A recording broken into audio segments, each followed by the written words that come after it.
The sports information profession is definitely a behind-the-scenes profession, and it's really our jobs to kind of shine the light on the teams and the players, the coaches that are part of the programs here. We are the liaisons between the athletic teams here and a lot of other constituencies, which includes outside media, it includes the Sun Belt Conference, the NCAA, the general public as far as updating our website, appstatesports.com, social media. We kind of just handle all kinds of information that go out from our athletic teams. And then we also handle any kind of requests from the outside, which is like interview requests, photo requests, those sorts of things. So we're definitely the middlemen in a lot of ways. I think some of the biggest, like the most important skills you need is writing, because a lot of the times we're writing releases regarding if it's a future, it's a game recap after a game that we covered, whether it's a preview. So a lot of it is writing, that's the big thing. And, you need to know some time management, because, most of the SIDs have multiple sports, so you got to figure out how to manage your time wisely so you're getting things done. You find a lot of people in this profession have journalism backgrounds, have PR backgrounds, or even just English. I mean, you certainly have exceptions, but you have to be able to write and communicate. And then it helps to obviously know sports and to enjoy sports because you're doing it nonstop every day.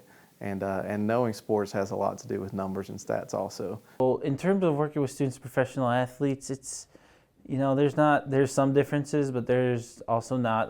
Professional athletes, a little bit more are coached up on how to speak with the media and everything, but they're also, ignore them and connect in very bad ways towards the media and everything. But the majority of them understand that it's their obligation and they got to do this. And, here in the college level, it's similar, but you may have to coach them up a little bit more, tell them, just talk with them, say, hey, somebody wants to talk to you about this, here's what to expect, here's some potential topics that'll be discussed. Just give them a little more heads up to have them a little better prepared heading into an interview or a situation. As an SID, when you have assigned sports, you're kind of the person trying to be creative in what ideas you can do to continue to promote and push out that sport. Like women's basketball in off season now, so I'm trying to come up with creative ideas to promote our athletes, and not just basketball, but all sports like tennis and soccer. So I mean, it keeps me engaged because I'm following Twitter accounts of other schools and other professional teams and seeing what they're doing and what other departments are doing to promote their athletes. So that's the big thing. It just keeps you engaged because you're trying to figure out new ideas to push your athletes. It's helpful to know the journalism world because we're interacting with journalists all the time. And certainly there's a lot of elements of what we do that is, news writing. The difference as far as from a PR side is you always want to make sure you're putting out the positive side of what's happening. And so, unfortunately, in a lot of cases, your newspapers and your TV stations are going to focus a little bit more on the negative because that's what gets readers, that's what makes the headlines, and those things are newsworthy. But there has to be somebody who's making sure that the positive stories are going out, the community service stories, the academic achievement stories, in addition to the success of the teams. I mean, it's fun. It keeps you on your toes for sure. You get to be a part of some special things. You get to see things that not, normal people would see every day. So you get to be a part of it, and you get to be welcomed in as a member of a team, and you get to work with them, work closely with them. So, keeping yourself on your toes, yeah, it's part of it. It's what you sign up for.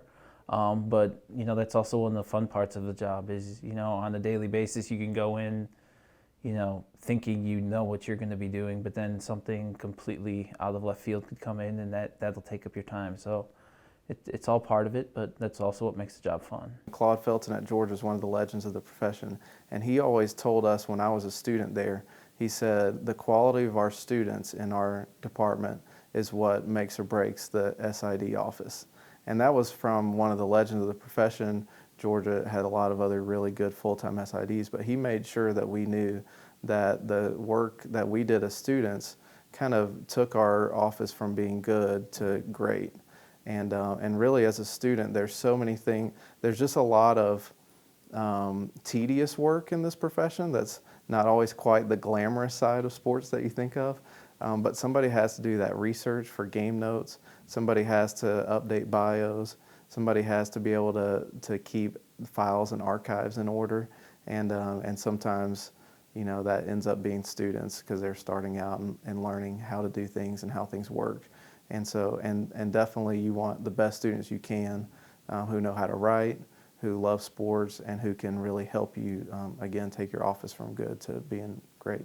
So, you know, it's those little moments, but it's also just, you know, seeing the wins and, you know, when you go into a game on a given day, you never know what you're going to see. You know, when I was in Division III, an opposing team hit a half-court shot from the other free throw line to beat us. And while that was, you know, a bad loss for our team, it's like, oh, it's still kind of cool.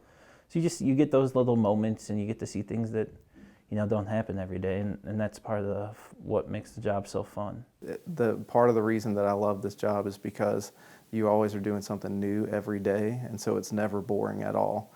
And I know there's a lot of other kind of 9-to-5 cubicle jobs that may not quite be that way.